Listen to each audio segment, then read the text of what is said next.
इन्हां सोहणिया दा कम। पंजाब दे मशहूर ते सुरीले गायक दिलजान दी दर्दनाक हादसे च मौत हो गई।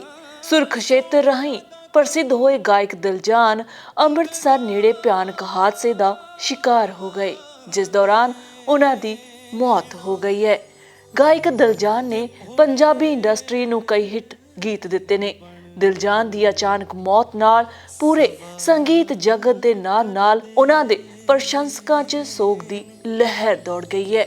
दसणयोग है कि टीवी प्रोग्राम सुरखक्षेत्र च इंडिया ते पाकिस्तान विचकार होए गायकी मुकाबले च दिलजान जेतू रहे सन, जिस दी बदौलत उन्हां नूं रातों रात शोहरत हासिल हुई सी। उन्हां दी गिनती देश विदेश दे बेहतरीन गायकां चों कीती जांदी सी। उन्हां दी मौत नाल संगीत जगत नूं वड्डा झटका लगा है। दिलजान दी होई बेवक्ती मौत दा इंडोस टीवी वल्लों भी अफसोस ਜ਼ਾਹਰ ਕੀਤਾ ਜਾਂਦਾ है।